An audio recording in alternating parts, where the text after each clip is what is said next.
Hello students, आज हम कुछ केसेस देखेंगे इमेज फॉर्मेशन के by concave mirror. Last time इसी चैप्टर के अंदर हमने rules for obtaining images through concave and convex mirror देखे थे। अब उन रूल्स को ही फॉलो करके किस तरीके से लाइट रे क्या होता है इमेज फॉर्म करती है कॉनकेव मिरर में। हम कुछ एक 6 पोजीशंस पे ऑब्जेक्ट की 6 पोजीशंस पे उसकी इमेज किस तरह फॉर्म होती है ये हम चेक करेंगे।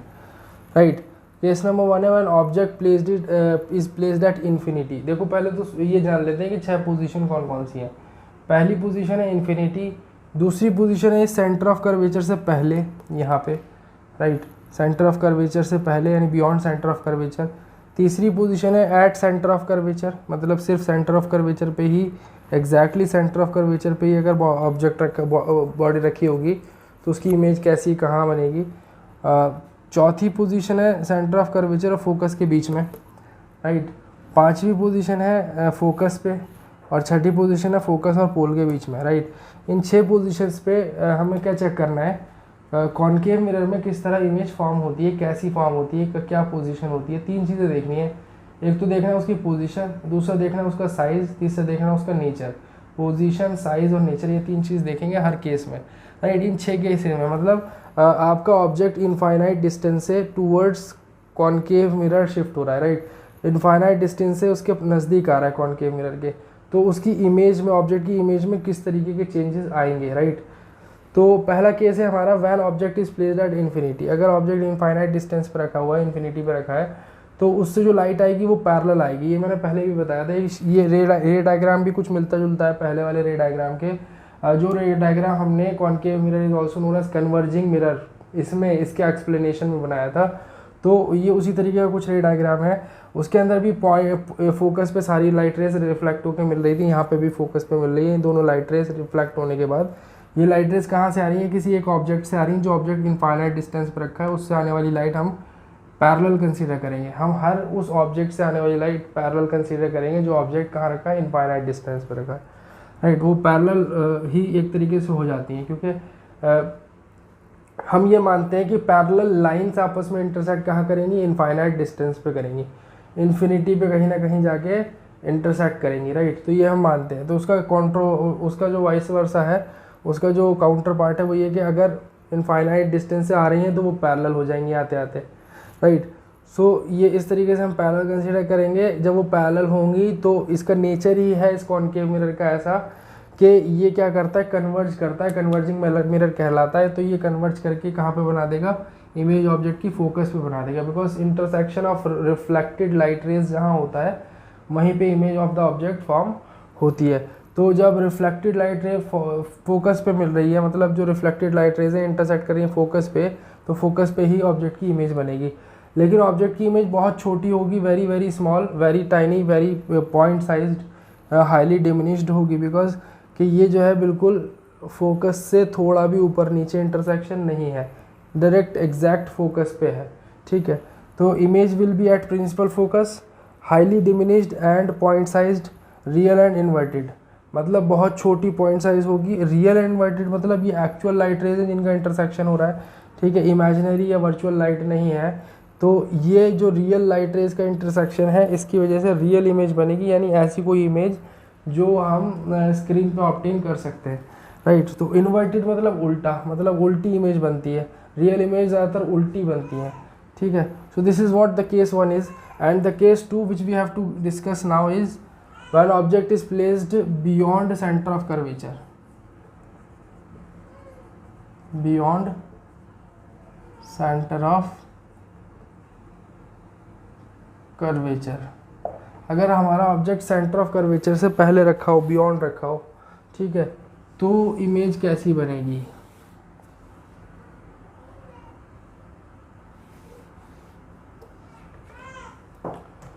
देखो उस केस में हम रे डायग्राम बनाएंगे तो हमारा रे डायग्राम थोड़ा सा डिफरेंट बनेगा, ठीक। ये हमारा कॉनकेव मिरर हो गया, राइट। हमारा ये प्रिंसिपल एक्सिस हो गया उसका, राइट। नाउ इसका जो सेंटर ऑफ कर्वेचर यहाँ फोकस हो गया, यहाँ सेंटर ऑफ कर्वेचर हो गया, राइट।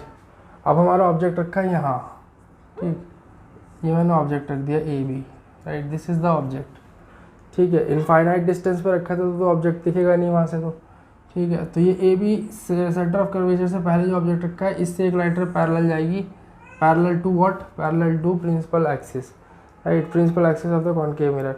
तो रूल नंबर 1 क्या कहता है कॉनकेव मिरर का, कि कोई भी लाइट रे जो पैरेलल जाती है प्रिंसिपल एक्सिस से वो हमेशा कहाँ से जाती है, प्रिंसिपल फोकस से। यही रूल लग रहा था पिछले वाले केस में भी, ठीक। और रूल नंबर 2 क्या कहता है कि जो लाइट रे कहाँ से जाएगी, फोकस से जाएगी, वो पैरेलल हो जाएगी, राइट, या फिर हम सेंटर ऑफ कर्वेचर से भी पास करा सकते हैं। तो दोनों पॉसिबिलिटीज़ हैं। दूसरी लाइट को हम सेंटर ऑफ कर्वेचर से ले जाएं, ठीक। जब हम सेंटर ऑफ कर्वेचर से ले जाएंगे तो रूल नंबर 3 लगेगा। रूल नंबर 3 क्या कहता है,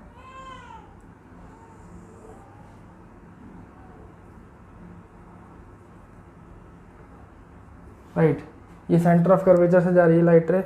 रूल नंबर 3 क्या कहता है, रूल नंबर 3 कहता है कि अगर कोई लाइट रे सेंटर ऑफ कर्वेचर से पास होने के बाद इंसिडेंट होती है कॉनकेव मिरर पे, तो वापस उसी पाथ पे without any deviation revert back हो जाएगी, ठीक है, वापस उसी पाथ पे बैक जाएगी। तो ये हो गया रूल नंबर आपका 3। अब ये बनेगी इमेज, ठीक है, क्योंकि इंटरसेक्शन यहाँ पे आ रहा है किसका, रिफ्लेक्टेड लाइट का। एक ये रिफ्लेक्टेड लाइट रे है और दूसरी ये रिफ्लेक्टेड लाइट रे है, इन दोनों का इंटरसेक्शन यहाँ पे आ रहा है। तो ये जो इमेज बनेगी इसका नाम दे दिया बी डैश ए डैश, राइट। सो ये इमेज उल्टी बन रही है, हमें दिख रहा है, ठीक है। ये कैसी बन रही है, उल्टी, इन्वर्टेड बन रही है ना, क्योंकि इंटरसेक्शन कहाँ जा रहा है, प्रिंसिपल फोकस प्रिंसिपल एक्सिस से नीचे जा रहा है। जो इंटरसेक्शन है प्रिंसिपल एक्सिस से नीचे जाएगा तो इमेज कैसी बनेगी, इन्वर्टेड। रियल भी होगी है क्योंकि ये एक्चुअल लाइट रेज जो है इंटरसेक्ट हो रही हैं, ठीक है। तो image will be between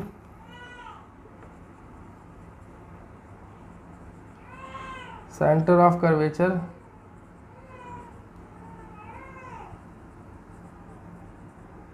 and principal focus,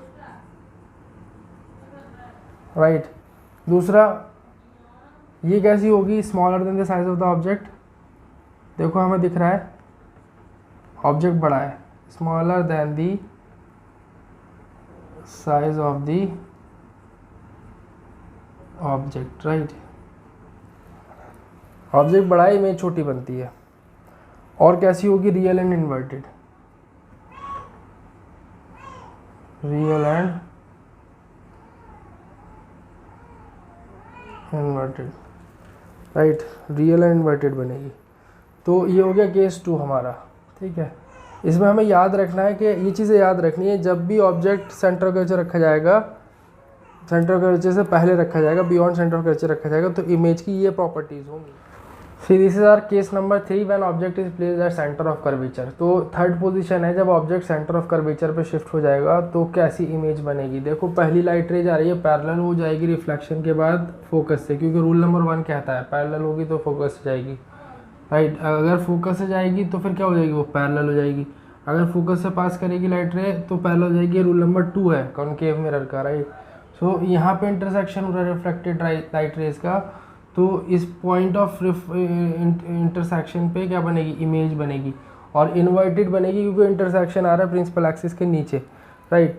so image will be at centre of curvature, same size as that of object, real and inverted. ये वाला केस थोड़ा सा इंपॉर्टेंट है, इस पर क्वेश्चन ज़्यादा एक आध नंबर में पूछ लेता है कभी कभी।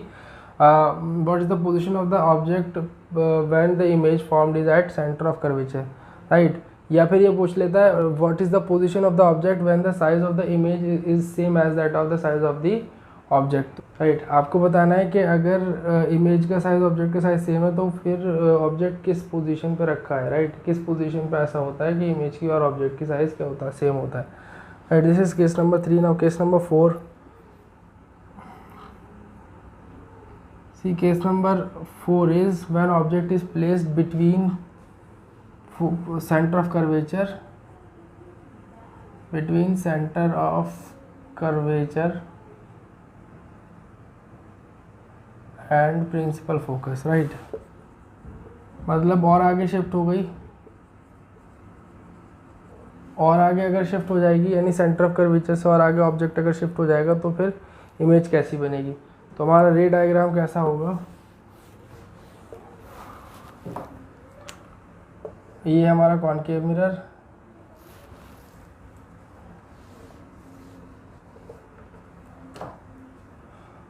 ये कॉनकेव मिरर हो गया, राइट। अब ये हमारी उसकी प्रिंसिपल एक्सिस हो गई।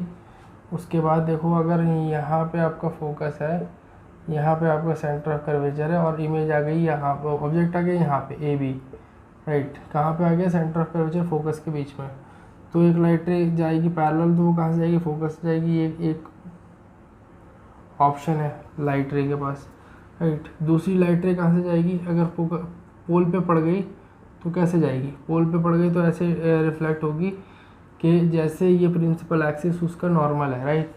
प्रिंसिपल एक्सिस को नॉर्मल की तरह ट्रीट करेगी। ये हमारा क्या था? रूल नंबर 4 था, राइट। अब इस तरीके से अगर हम इसे एक्सटेंड कर दें लाइट रेस को, तो इंटरसेक्शन यहाँ कहीं आ रहा है। कहाँ पे आ रहा है? बियॉन्ड सेंटर ऑफ कर्वेचर आ रहा है, right. Beyond centre of curvature आ रहा है। तो ये क्या है? ये रे डायग्राम है जब ऑब्जेक्ट कहाँ रखा हो? सेंटर ऑफ कर्वेचर फोकस के बीच में। तो इमेज कहाँ बनती है? इमेज बनती है beyond centre of curvature, right. यहाँ पे लिखेंगे beyond centre of curvature. And size कैसा होता है? लार्जर देन दी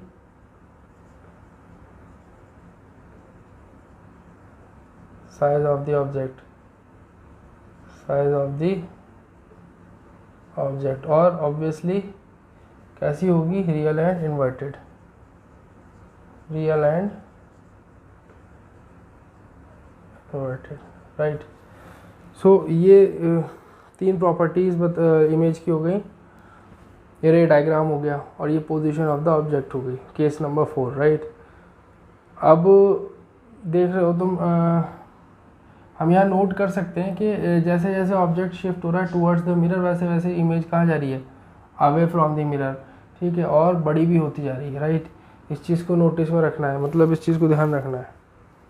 अच्छा, केस नंबर 5 क्या है? केस नंबर 5 है when object is placed at principal focus, at principal focus, right. Eight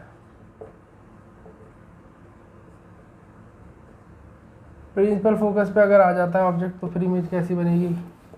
अगर प्रिंसिपल, देखो ये कॉनकेव मिरर हो गया, अगर प्रिंसिपल फोकस पे रख दिया जाए ऑब्जेक्ट, ये भी ऑब्जेक्ट हो गया, तो इसकी इमेज कैसी बनेगी? एक तो यही है कंडीशन, एक तो यही केस है, दूसरा केस ये हो गया, राइट। ध्यान से देखना क्या कि अगर कहाँ पे रखा है? फोकस पे रखा है ऑब्जेक्ट ए बी, तो light rays, reflected light rays कैसी है? पैरेलल है, मतलब लाइट रिफ्लेक्शन के बाद पैरेलल हो जाती है, दिख रही है पैरेलल, ठीक। तो ये कहीं पे इंटरसेक्ट नहीं करेगी, हम ये मानते हैं कि इंटरसेक्ट करेगी इनफाइनाइट डिस्टेंस पे, यानी इन्फिनिटी पे इंटरसेक्ट करेंगी। तो वहाँ पे जो इमेज बनेगी वो बहुत ही ज़्यादा बड़ी बनेगी, बहुत ही हाईली मैग्नीफाइड, राइट। क्योंकि ये प्रिंसिपल एक्सिस के नीचे जा रही है और नीचे इनफाइनाइट डिस्टेंस तक जाती रहेगी, तो बहुत ही ज़्यादा नीचे हो जाएगी, मतलब प्रिंसिपल एक्सिस से एक इनफाइनाइट हाइट ही के बराबर का ऑब्जेक्ट बनेगा। तो आपको यहाँ क्या लिखना है? Image will be at infinity. दूसरी, हाईली मैग्नीफाइड, हाईली मैग्नीफाइड। और तीसरा, real and inverted, real and inverted. This was the 5th case. Now the next one and the last one is 6th case, which is when object is placed between principal focus and pole. Between, ये कहना नहीं है, short में लिख दे रहा हूँ, between principal focus and pole। तो पोल और प्रिंसिपल फोकस के अगर बीच में आ जाता है ऑब्जेक्ट, तो कैसी बनेगी इमेज? देखो ये हमारा कॉनकेव मिरर हो गया, राइट। इस कॉनकेव मिरर का प्रिंसिपल एक्सिस ना पोल, ये हो गया फोकस, ये हो गया सेंटर ऑफ कर्वेचर, यहाँ हमने रख दिया ऑब्जेक्ट ए बी, राइट। अब पहली तो इसके पास यही पहला तो ऑप्शन यही है इसके पास कि ये ऐसे जाए पैरेलल और फिर फोकस से पास हो, राइट। दूसरा ऑप्शन लाइट रे के पास है पोल पे इंसिडेंट हो और इस तरह रिफ्लेक्ट हो, जैसे कि ये क्या है? प्रिंसिपल एक्सिस इसके प्रिंसिपल एक्सिस को ट्रीट करती है ये नॉर्मल की तरह जब पोल पे इंसिडेंट होती है। तो ये रूल नंबर 4 था। अगर हम देखें ध्यान से तो ये लाइट रेज अगर बढ़ाएंगे तो ये दूर दूर जा रही हैं एक दूसरे से, राइट। अगर हम यहाँ से देखते हैं तो यहाँ से देखने पे हमें क्या नज़र आएगा, ये आँख बना रहा हूँ, राइट। अगर हम यहाँ से देखते हैं तो यहाँ से देखने पे हमें ऐसा लगेगा कि ये लाइट रेज कहीं पीछे से आ रही हैं, राइट। कहाँ, किसके पीछे से, मिरर के पीछे से आ रही हैं, ठीक है। किसी एक पॉइंट से आ रही हैं जो पॉइंट ऑफ इंटरसेक्शन होगा इन लाइट रेज का, imaginary point of intersection, because ये लाइट इमेजिनरी है, एक्चुअल लाइट रेज नहीं है, ये रियल, राइट। तो ये इंटरसेक्शन पे यहाँ पे इमेज बनेगी A B, A dash B dash, right. ये इमेज कैसी होगी, वर्चुअल होगी ये इमेज। क्यों? क्योंकि देखो यहाँ पे ये इंटरसेक्शन किसका, यहाँ पे जब जो भी लाइट रेज या जो भी लाइंस एक दूसरे से डाइवर्ज होती हैं वो कभी इंटरसेक्ट नहीं करती उस साइड जिस साइड डाइवर्ज हो रही है, दूसरी अपोजिट साइड जिस साइड वो कन्वर्ज हो रही होती है वहाँ पे उनका इंटरसेक्शन होता है। तो ये इस साइड तो डाइवर्ज हो रही हैं, जितना भी बड़ा होगा उतनी डाइवर्ज होती जाएंगी। तो पीछे की साइड अगर हम इन्हें एक्सटेंड करेंगे तो ये क्या होगी, कन्वर्ज होके एक पॉइंट पे इंटरसेक्ट होंगी। तो पीछे तो मिरर के पीछे तो लाइट इमेजिनरी है, मतलब वर्चुअल है, ऐसा तो है नहीं, एक्चुअल में तो लाइट रेज आ गई हैं सारी, लेकिन यहाँ से देखने पे ऐसा लगता है कि जैसे ये पीछे से आ रही हैं, ठीक है। ये इस ऑब्जेक्ट से आती हुई नज़र नहीं आती, पीछे किसी ऑब्जेक्ट से आती हुई नज़र आती हैं, वो एक्चुअल में ऑब्जेक्ट नहीं होता, वो उसकी ऑब्जेक्ट की इमेज होती है, ठीक है, जो कि एक बड़ी इमेज होगी ऑब्जेक्ट के साइज से, ठीक है। तो हमारी इमेज ये एक ही केस ऐसा है 6 में से जिसमें हमारी इमेज कैसी बनेगी, virtual. So when object is placed between principal focus and pole, then image will be behind the mirror,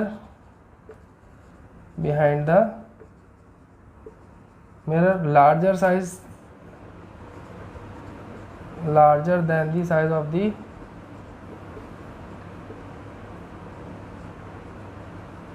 object, virtual and erect,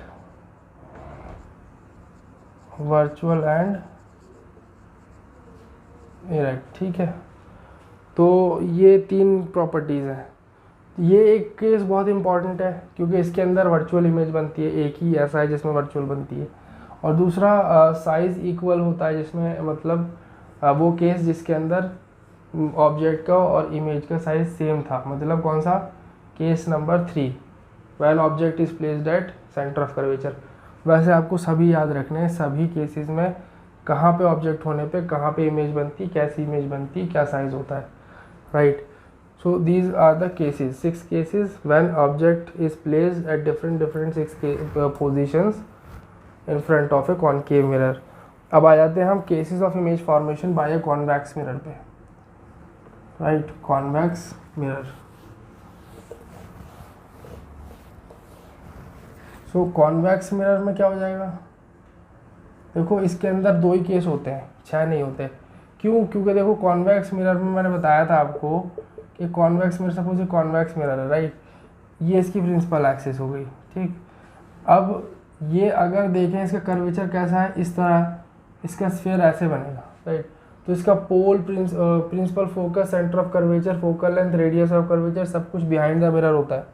reflecting surface तो ये है सामने वाली बल्ज्ड आउट आउटर सरफेस, और इनर सरफेस क्या है, पेंटेड। तो painted surface की साइड अगर पोल है, सॉरी प्रिंसिपल फोकस है और सेंटर ऑफ कर्वेचर है, तो फिर इसके पास पोजीशन कितनी बन रही है, अब पीछे तो रख नहीं सकते, पीछे रखेंगे ऑब्जेक्ट तो इमेज ही नहीं बनेगी, तो पोजीशन 2 ही बनती है। तो ऑब्जेक्ट कहाँ हो, इन्फिनिटी पे हो, इनफाइनाइट डिस्टेंस पे। दूसरी पॉसिबिलिटी है कि ऑब्जेक्ट के मिरर के सामने ऑब्जेक्ट हो, मतलब इनफाइनाइट से उठ के यहाँ कहीं आ जाए मिरर के सामने। मिरर के सामने तो फोकस, सेंटर ऑफ कर्वेचर होता नहीं है, कहीं पे भी रख दो एक ही पोजीशन है, एक ही बात है। तो इसका केस नंबर 1 जो है वो क्या है, case number 1, when object is placed at infinity,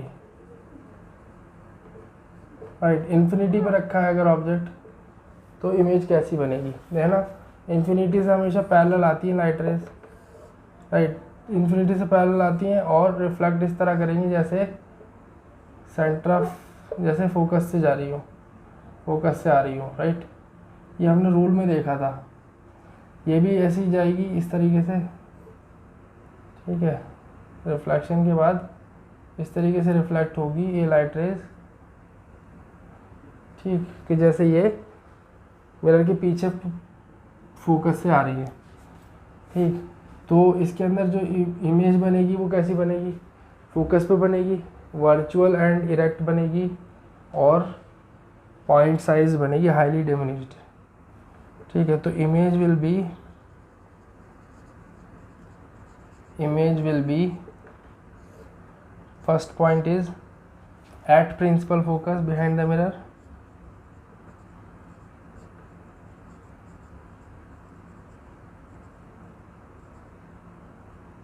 behind the convex mirror, right. Second thing, highly diminished,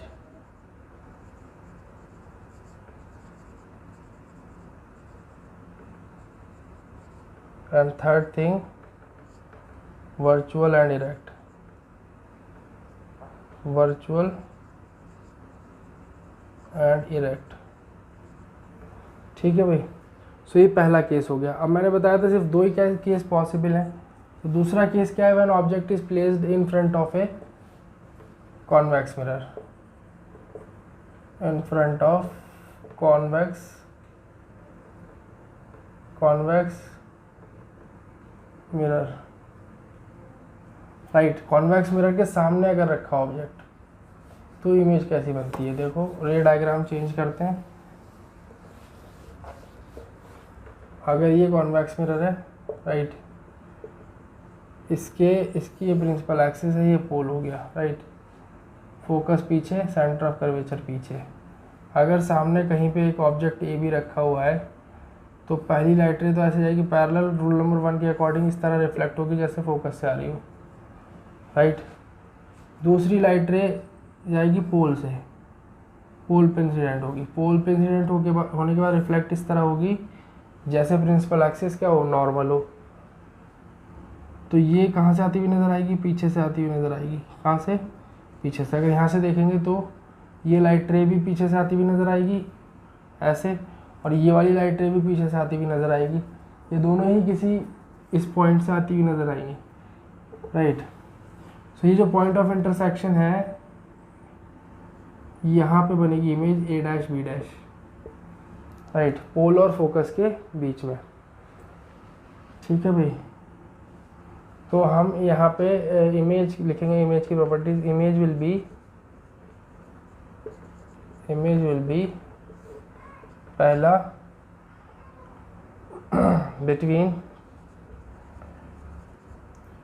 pole and principal focus,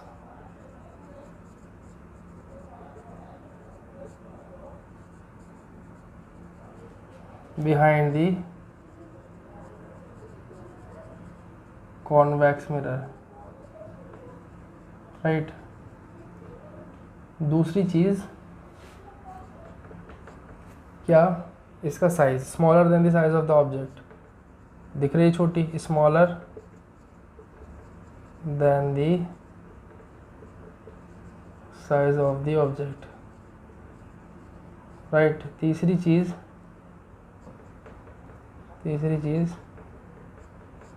virtual and erect,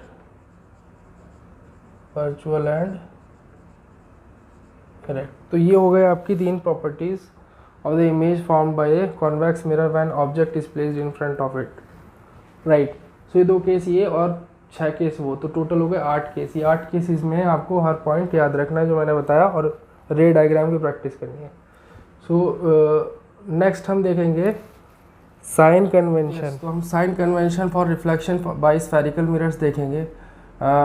sign convention किसे कहते हैं, देखो हम साइन किस तरह पैरामीटर्स की कंसिडर करेंगे, जो भी पैरामीटर हम लेते हैं।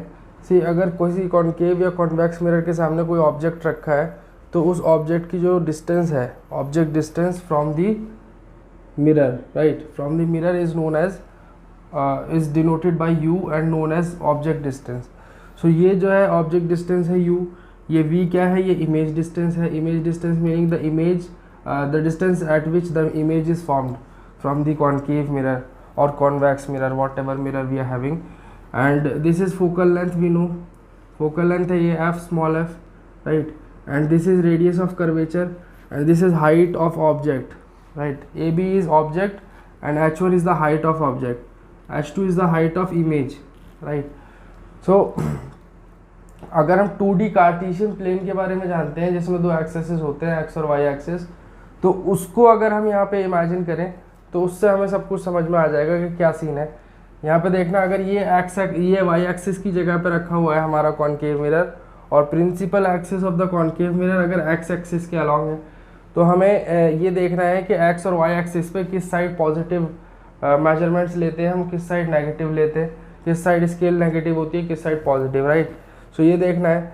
तो यहाँ पे देखो, हम जैसे y एक्सिस पे ऊपर की तरफ पॉजिटिव लेते हैं सारी वैल्यूज़, तो ये ऊपर की तरफ जितनी भी मेजरमेंट्स होंगे, जितनी भी वैल्यूज़ ऊपर मेजर होंगी, वो सभी की सभी पॉजिटिव लेनी है। मीनिंग ऑब्जेक्ट जो डिस्टेंस है ये देखो ऊपर की तरफ है, राइट। अगर हम ऑब्जेक्ट हाइट, अगर हाइट ऑफ ऑब्जेक्ट को देखें तो ये हाइट ऑफ ऑब्जेक्ट कहाँ, ऊपर की तरफ इस एक्सिस पे, वाई एक्सिस पे मेजर होगा। सो जो इसकी हाइट आएगी h1, ये पॉजिटिव आएगी हमेशा, क्योंकि ऑब्जेक्ट हमेशा सीधा रखा जाता है, कभी ऑब्जेक्ट उल्टा तो रखा नहीं जाता। अगर ऑब्जेक्ट उल्टा रखा जाता होता तो हम उसको नेगेटिव मेजर करते, लेकिन यह तो सीधा रखा जाता है, तो इसकी हाइट जो है वो पॉजिटिव वाई एक्सिस पे मेजर होगी, पॉजिटिव होगी, राइट। सिमिलरली ये जो हमारा है ये a डैश b डैश, ये a डैश b डैश क्या है, ये a डैश b डैश है इमेज। अब इमेज अगर उल्टी बनती है, इन्वर्टेड, तो हमारी नेगेटिव वाई एक्सिस पे उसकी हाइट मेजर की जाएगी और उसकी h2 जो आएगी वो नेगेटिव आएगी, राइट। अगर वो सीधी बनती है, जैसे वर्चुअल एंड इरेक्ट के केस में यहाँ बन रही थी, राइट। सो वर्चुअल इरेक्ट के केस में अगर सीधी बनती है तो उस केस में हमारी हाइट ऑफ इमेज h2 जो है वो भी पॉजिटिव मेजर होगी, ठीक है। Radius of curvature, radius of curvature किस साइड है, ये लेफ्ट साइड है, तो ये नेगेटिव मेजर होगा। फोकल लेंथ लेफ्ट साइड है, नेगेटिव मेजर होगी। ये सब जो भी कुछ लेफ्ट साइड है वो न, क्योंकि यहाँ पे लेफ्ट साइड पे क्या होती है, नेगेटिव एक्स एक्सिस होती है, तो नेगेटिव एक्स एक्सिस पे जो भी मेजरमेंट होगी वो सारी नेगेटिव होगी। पॉजिटिव एक्स एक्सिस पे जो भी मेजरमेंट होगी वो सारी पॉजिटिव होगी। अगर इसकी जगह, कॉन्केव की जगह इस तरह कॉन्वेक्स मिरर होता तो कॉन्वेक्स मिरर की फोकल लेंथ किधर चली जाती, पीछे चली जाती। तो कॉन्वेक्स मिरर के लिए फोकल लेंथ पीछे होती, यहाँ एफ होता और ये फोकल लेंथ होती, तो उसके केस में फोकल लेंथ क्या हो जाती, पॉजिटिव हो जाती, राइट। और रेडियस ऑफ कर्वेचर भी पॉजिटिव हो जाता। तो भाई हमें यही देखना है कि हमारा मिरर कौन सा है। तो मिरर का टाइप डिसाइड करेगा कि फोकल लेंथ का साइन क्या होगा, पॉजिटिव या नेगेटिव। और ये हमारा साइन कन्वेंशन है, यानी 2D कार्टेशियन प्लेन से हमें मिला के इसको सब कुछ समझना है और इसको दिमाग में बैठा लेना है। यानी जब न्यूमेरिकल आपके सामने आएगा कोई भी, तो उस न्यूमेरिकल में ना तो ऑब्जेक्ट डिस्टेंस का साइन दिया होगा, ना इमेज डिस्टेंस का साइन दिया होगा, ना हाइट ऑफ ऑब्जेक्ट का, ना सब कुछ पॉजिटिव दिए होंगे। आपको खुद ही साइन कन्वेंशन को अप्लाई करके ये समझना है कि किसके साइन क्या होगा। आपको यहाँ पे फोकल लेंथ, अगर कॉन्केव मिरर गिवन है क्वेश्चन में, तो आप फोकल लेंथ उसकी पॉजिटिव नेगेटिव लोगे। अगर कॉन्वेक्स मिरर गिवन है तो उसकी पॉजिटिव लोगे। इसी तरीके से रेडियस ऑफ कर्वेचर भी आप खुद डिसाइड करोगे साइन उसका, ठीक है। साइंस नहीं दिए होंगे, साइन कन्वेंशन हमें खुद अप्लाई करना, राइट। सो ये हो गया sign convention for reflection by spherical mirror. तो इसके आगे चलते हैं। इसके आगे क्या है, इसके आगे है हमारा मिरर फार्मूला और मैग्नीफिकेशन फार्मूला। मिरर फार्मूला और मैग्नीफिकेशन फार्मूला क्या होता है, जब रिफ्लेक्शन बाय स्फेरिकल मिरर होता है तो स्फेरिकल मिरर में mirror formula, so mirror formula होता है 1/f = 1/v + 1/u, राइट। ये मिरर फार्मूला है। तो इसमें ये हमें पता है ये फोकल लेंथ है, ये क्या है, ये इमेज डिस्टेंस है, ये क्या है, ये ऑब्जेक्ट डिस्टेंस है। सो फोकल लेंथ का रेसिप्रोकल किसका बराबर होता है, sum of reciprocals of image distance and object distance. This is the mirror formula. अब जब भी क्वेश्चन आएगा न्यूमेरिकल, तो हमें ये इन तीन में से कोई दो दी हो सकती है और हमें तीसरी वैल्यू पूछी जा सकती है। यानी अगर फोकल लेंथ और ऑब्जेक्ट डिस्टेंस दे दी है तो इमेज डिस्टेंस पूछ सकता है, फोकल लेंथ और इमेज डिस्टेंस दे दी है तो ऑब्जेक्ट डिस्टेंस पूछ सकता है, या दोनों चीज़ें ये दे दी है, image distance object distance, focal length पूछ सकता है। जहाँ पे इन 3 पैरामीटर्स में से कोई 2 गिवन हो और तीसरा पूछा हो तो आपको ये फॉर्मूला अप्लाई करना है, राइट। एक है magnification formula of mirrors, magnification formula, right. Spherical mirrors में मैग्निफिकेशन जो फॉर्मूला होता है उसको, मैग्निफिकेशन को एम से डिनोट करते हैं।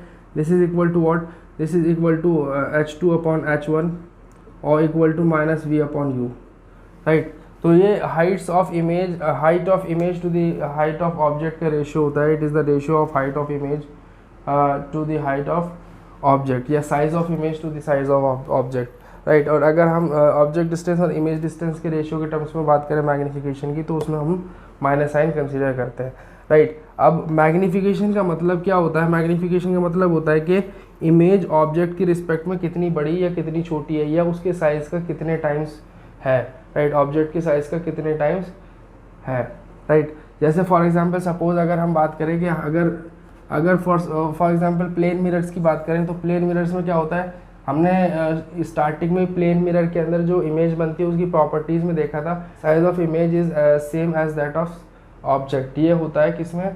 प्लेन मिरर्स में। तो उसके केस में क्या हो जाएगा, हाइट ऑफ इमेज या size of image is equal to what, size of object. तो ये हो जाएगा, राइट। तो इसके केस में क्या आएगा, अगर हम रेशियो निकालें H2 अपॉन H1 का, तो H2 upon H1 is equal to 1 आ जाएगा, यानी मैग्निफिकेशन की वैल्यू क्या हो जाएगी, 1। ये किसके केस में होगी? प्लेन मिरर की केस में, राइट। मैग्निफिकेशन 1 होगा। लेकिन अगर कहीं पे किसी कॉनकेव या कॉन्वेक्स मिरर में इमेज छोटी या बड़ी बनती है तो क्या होता है, ठीक है। कॉन्वेक्स मिरर में तो छोटी ही बनेगी, कॉनकेव मिरर में बड़ी बनने की पॉसिबिलिटीज़ हैं। तो अगर छोटी या बड़ी बनती है इमेज, राइट, अगर ऐसा केस है H2 is greater than H1, right. सारे केस में डिस्कस कर देता हूँ सारी पॉसिबिलिटीज़ और कंडीशंस। अगर H2 is greater than H1 है, मतलब height size of image is greater than size of object, तो उस केस में ये जो आएगा H2 अपॉन H1 ये किसके बराबर आएगा, ये ग्रेटर देन 1 के बराबर आएगा। क्योंकि हमें पता है कि जब न्यूमरेटर बड़ा और डिनोमिनेटर छोटा होता है तो फ्रैक्शन कैसा हो जाता है, फ्रैक्शन हो जाता है इम्प्रॉपर फ्रैक्शन। तो इम्प्रॉपर फ्रैक्शन की वैल्यू हमेशा 1 से ज़्यादा आती है। सो ये इम्प्रॉपर फ्रैक्शन हो जाएगा और इसकी वैल्यू हमेशा 1 से ज़्यादा आएगी।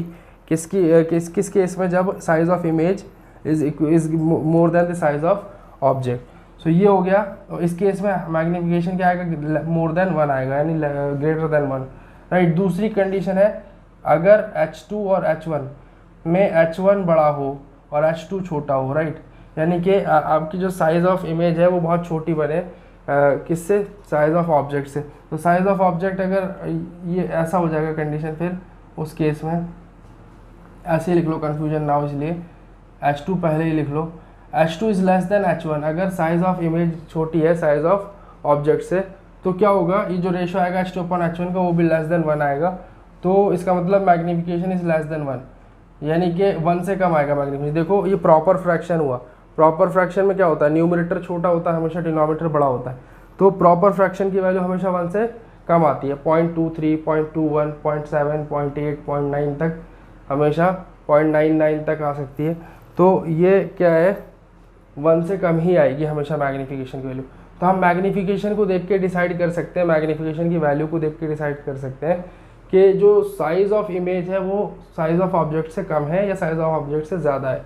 या हम साइज़ ऑफ ऑब्जेक्ट को और इमेज को देख के ये डिसाइड कर सकते हैं कि मैग्निफिकेशन की वैल्यू 1 से कम आएगी या 1 से ज़्यादा आएगी। 1 के इक्वल तभी आएगी जब दोनों साइज़ बराबर हो, मतलब इमेज का साइज़ और ऑब्जेक्ट का साइज़ दोनों बराबर हो। तो थर्ड कंडीशन तो मैं पहले ही डिस्कस कर चुका हूँ, H2 is equal to H1। सो उस केस में H2 upon H1 is equal to हो जाएगा 1 और मैग्निफिकेशन हो जाएगा 1। ये प्लेन मिरर्स में होता है, इसमें प्लेन मिरर्स में जहाँ पे कर्वेचर 0 होता है, प्लेन मिरर, तो प्लेन मिरर का केस है। तो ये कुछ एक कंडीशंस याद रखनी है हमें। तो ये मैग्निफिकेशन का फॉर्मूला हुआ। अगर मैग्निफिकेशन के 5 चीज़ें हुई, 1 2 3 4 5, अगर ये ज़रूरत पड़ी इतने फार्मूले को अप्लाई करने की, तो हम इतना फार्मूला अप्लाई कर सकते हैं, राइट। अगर हमें ये ज़रूरत पड़ी इतना portion of this formula apply करने की, तो हम ये कर सकते हैं। और अगर हमें m is equal to minus V upon U की ज़रूरत पड़ी, तो हम ये भी कर सकते हैं। डिपेंड करता है हमारे पास जो गिवन वैल्यूज़ है वो कौन कौन सी और पूछी क्या गई है, राइट। अगर गिवन वैल्यूज़ हमारे पास u v की टर्म्स में है और मैग्नीफिकेशन पूछा गया तो हम ये लगा देंगे, यानी मैग्नीफिकेशन u और v में से कोई दो चीज़ दी हुई है, तीसरी पूछी है तो हम ये वाला पोर्शन ऑफ फॉर्मूला यूज़ करेंगे, यानी इस रेशो को लेंगे मैग्नीफिकेशन के बराबर। और अगर हमें height of the object, height of the image और मैग्नीफिकेशन इन तीन वैल्यूज़ में से कोई दो दे रखी है और तीसरी पूछी है तो हम फिर ये वाला लगाएंगे, m is equal to h2/h1, ठीक है। और अगर मान लो मैग्नीफिकेशन की टर्म्स में बात ही नहीं हुई है, ना ही मैग्नीफिकेशन पूछा है, ये चार चीज़ें हैं, size of image, size of objects और इमेज डिस्टेंस, ऑब्जेक्ट डिस्टेंस, इन चार में से कोई तीन दी है और चौथी पूछी है तो हम ये वाला लगाएंगे, मतलब ये वाला portion h2/h1 equal to -v/u, ये अप्लाई करेंगे ताकि सिंपली अननोन वैल्यू फाइंड हो जाए। 1 2 3 ये है एक ही फार्मूला, ये एक ही फार्मूला है, राइट। सो ये मिरर फार्मूला हुआ और ये मैग्नीफिकेशन फार्मूला हुआ। इन पे न्यूमेरिकल्स आते हैं, बहुत ज़्यादा प्रैक्टिस की ज़रूरत है। न्यूमेरिकल में साइन कन्वेंशन लगते हैं और फार्मूले लगते हैं, ठीक है, साइन कन्वेंशन और फार्मूले। बाकी वो वर्ड प्रॉब्लम होती है तो हमारी अंडरस्टैंडिंग अच्छी होनी चाहिए, हमें क्वेश्चन रीड करके समझ आना चाहिए, उसके बाद साइन कन्वेंशन अप्लाई करके मिरर फार्मूला या मैग्नीफिकेशन फार्मूला लगा के हम उसे सॉल्व कर लेते हैं। एक सैम्पल क्वेश्चन करके दिखाऊंगा मैं यहाँ पर न्यूमेरिकल, उसी तरीके से बाकी सारे क्वेश्चन किए जाएंगे, राइट। यस, तो हमारा ये न्यूमेरिकल है एक, एक्चुअली एनसीईआरटी का एक एग्जाम्पल है ये, तो इसको डिस्कस करते हैं क्या है, उसके बाद अनसॉल्व भी देखेंगे आगे, जब ये चैप्टर हो जाएगा तो अनसॉल्व न्यूमेरिकल्स की प्रैक्टिस करेंगे और कुछ एक्स्ट्रा न्यूमेरिकल जो एनसीईआरटी से बाहर है वो भी हम डिस्कस करेंगे, ठीक है। तो a convex mirror is use for rear view on an automobile has a radius of curvature of 3 metre if a bus is located at 5 metre from this mirror, find the position, nature and size of the image. तो देखना क्या कह रहा है कि convex mirror है, जो rear view के लिए साइड मिरर्स लगे होते हैं ऑटोमोबाइल्स में, वो सभी कॉन्वेक्स मिरर्स होते हैं, राइट। सो कॉन्वेक्स मिरर की बात कर रहा है और कह रहा है रेडियस ऑफ कर्वेचर 3 मीटर है। अब हम अपना साइन कन्वेंशन अप्लाई करें यहाँ पे, तो कॉन्वेक्स मिरर के अंदर रेडियस किधर जाता है, पीछे, ये कॉन्वेक्स मिरर है, इधर की तरफ होता है सेंटर ऑफ कर्वेचर, आर इधर ही जाएगा पीछे, ठीक है। तो ये पॉजिटिव एक्स एक्सिस हुई और पॉजिटिव एक्स एक्सिस पे पॉजिटिव होती है सारी वैल्यू, तो इसका मतलब ये जो रेडियस ऑफ कर्वेचर की वैल्यू है, रेडियस ऑफ कर्वेचर इसे r से डिनोट करते हैं, ये 3 मीटर क्या लेंगे हम, पॉजिटिव लेंगे भाई 3 मीटर। लेकिन अगर हम अपने मिरर फार्मूला को देखें तो मिरर फार्मूला में 1/f equal to 1/v plus 1/u होता है, तो मतलब उसके अंदर r तो होता नहीं है, उसके अंदर तो फोकल लेंथ होती है, रेडियस ऑफ कर्वेचर नहीं होता। तो इस रेडियस ऑफ कर्वेचर से ही फोकल लेंथ फाइंड करनी है। मैंने स्टार्टिंग में ही बताया था कि focal length half of radius of curvature होती है, राइट। या फिर रेडियस ऑफ कर्वेचर को हम ट्वाइस ऑफ फोकल लेंथ कह सकते हैं, राइट। तो फोकल लेंथ इसकी क्या होगी, फोकल लेंथ क्या हो जाएगी, therefore focal length is equal to r/2 यानी 3 तो it is 1.5 metres, right, positive. तो साइन यहाँ मेंशन करना होता है प्लस भी और माइनस भी, क्योंकि हमें ये दिखाना होता है कि हमने क्या साइन कन्वेंशन अप्लाई कर दिया, अपनी नॉलेज से साइन कन्वेंशन लगा दिया, ठीक है। साइन कन्वेंशन लगाने के बाद अगर पॉजिटिव है तो प्लस लगाएंगे और नेगेटिव है तो कोई वैल्यू उसमें माइनस लगाएंगे, ठीक है। तो ये हो गया फोकल लेंथ। उसके बाद क्या कह रहा है आगे, बस इज लोकेटेड, बस इज व्हाट, बस is a type of object for the mirror, right. तो बस अगर 5 मीटर दूर है मिरर से तो हम ऑब्जेक्ट डिस्टेंस को 5 मीटर लेंगे, राइट।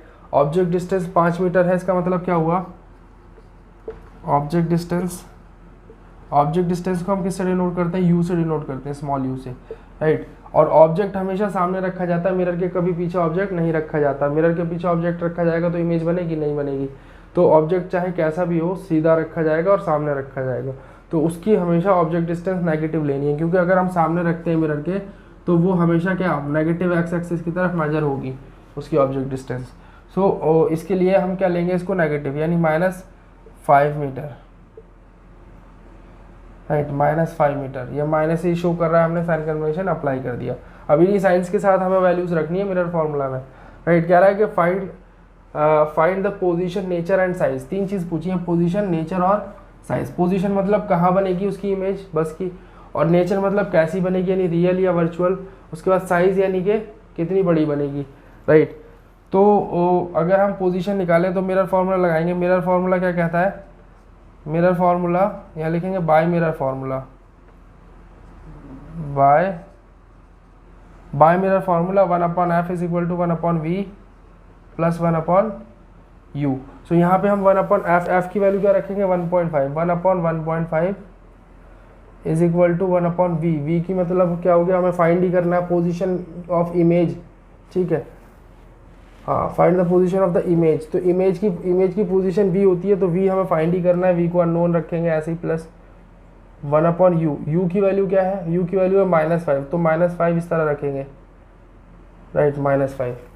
तो ये क्या है, हमने साइन कन्वेंशन के साथ वैल्यूज़ को फॉर्मूले में पुट किया, राइट। तो उसके बाद अगर हम कैलकुलेट करें तो हमें क्या करना पड़ेगा, 1/v को अलग करना पड़ेगा और बाकी सारी वैल्यूज़ को अलग करना पड़ेगा। तो पहले हम ब्रैकेट खोलते हैं, तो 1/1.5 इक्वल टू 1/v माइनस 1/5 आएगा, क्योंकि ये माइनस और प्लस माइनस ही हो जाएगा, ठीक है। इसके बाद देखना, अगर हम 1/v को एक तरफ करें और कांस्टेंट वैल्यूज़ को एक तरफ करें तो 1/1.5 प्लस 1/5 हो जाएगा, क्योंकि ये 1/5 नेगेटिव है, उधर जाके क्या हो जाएगा, पॉजिटिव।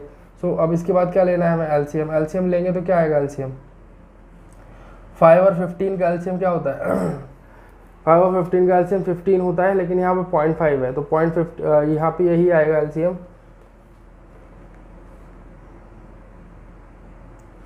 1.5। तो 1.5 divide by 1.5 is 1, plus 1.5 divided by 5 is what, 0.3,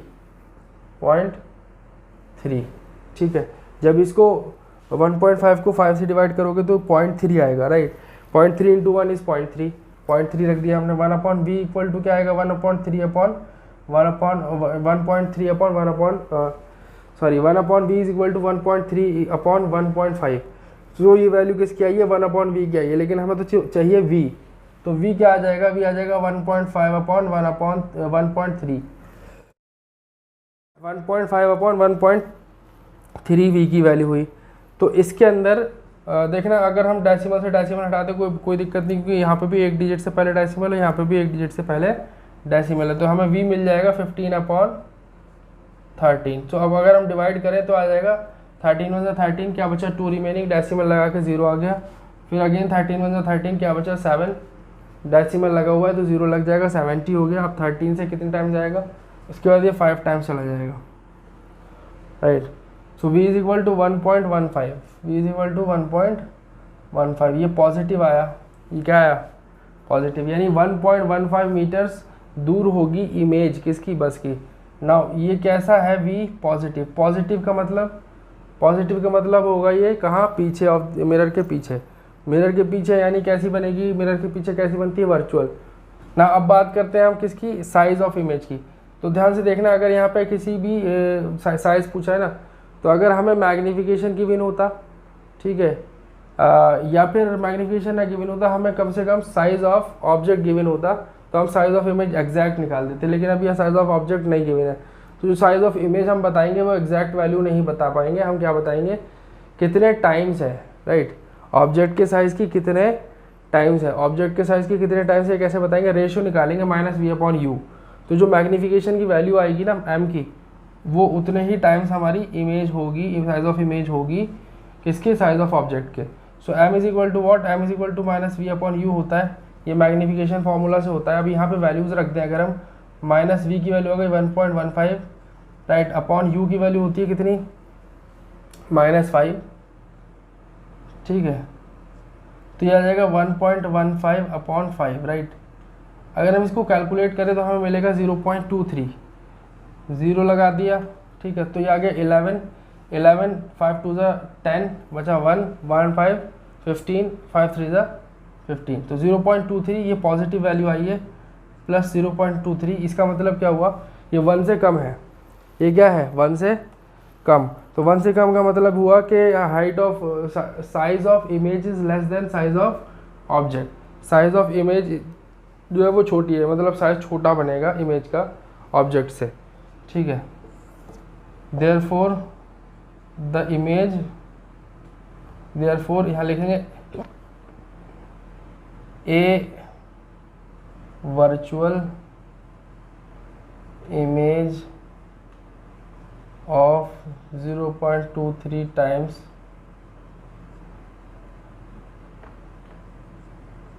of the size of object is formed at a distance of 1.15 meters away behind the mirror.